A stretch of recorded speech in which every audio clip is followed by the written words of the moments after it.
we haven't been honest with ourselves in the last 73 years, and we are not being honest now. Pakistan is in a state of confusion because it was born in a state of confusion.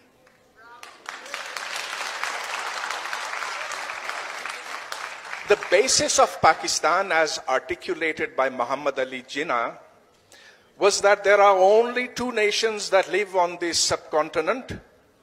They are mutually hostile. They cannot ever live in peace. That was part one.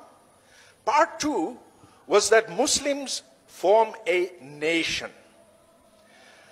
Well, the first is, given Narendra Modi's ascent to power, something that we can talk about, that hostility exists between religions, and between Hinduism and Islam there was a particular kind of hostility. So we can talk about that. But the second part is completely nonsensical. If Muslims formed a nation which could live at peace with every part of that nation, we would not have Bangladesh. So Najmuddin Sheikh Sahib, you said you didn't want to address Bangladesh. I want to address it because that is not allowed in our official narrative. All we hear is that it was conspiracies. And there couldn't be a bigger nonsense than that. We mistreated the Bengalis. We thought of them as lesser people. We exploited them, and then we massacred them. Why don't we talk about that? Now, if Muslims could always live in peace together, you would not have the separatist movement in Balochistan, which again nobody is allowed to mention. You would not have Manzoor Pashtun arrested and all the PTM leadership arrested today, and all those who go to their rescue also arrested as they were 2 days ago. This establishment is terrified that there is more than one kind of Muslim in Pakistan. This establishment cannot live with diversity.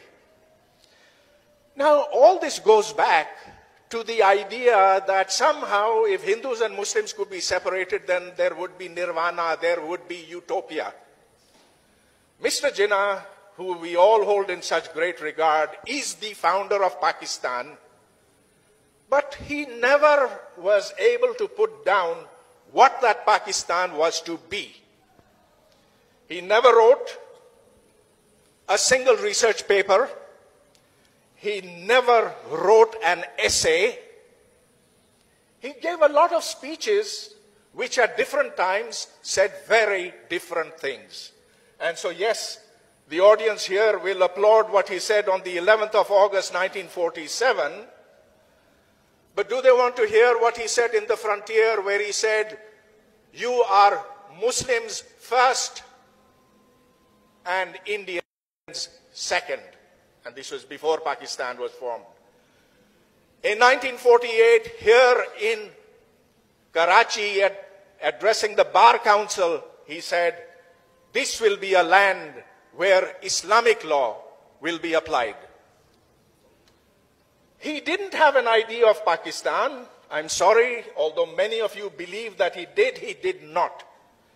In 1945, when he was asked by Maulana Madani, "What will Pakistan be?" he said, "Don't worry about that now. We have plenty of time. When we achieve Pakistan, we'll see what it's going to be." So there was nothing about how you would get rid of Jagirdari. There was absolutely no mention at all. Would Pakistan be a federation or a confederation? Nothing on that. How would Pakistan survive in a world where science and technology is what makes countries strong? He had no plans for that. And so Pakistan was born in a state of confusion. And that confusion should have ended in 1971 when the two-nation theory went into the Bay of Bengal. We should have gotten rid of the two-nation theory then. It makes absolutely no sense today. It is nonsense today. So I can be arrested for that? Yes? So those in the...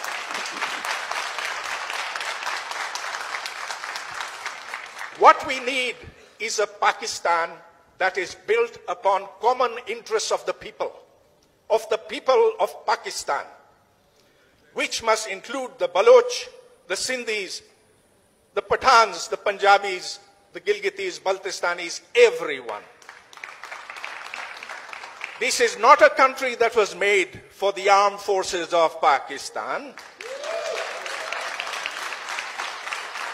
This is a country that was made for its people. Unless we get around to that basic truth, all this is neither here or there. Today, we do not need an ideology for Pakistan. Countries survive without ideologies. Holland has no ideology, nor does Japan.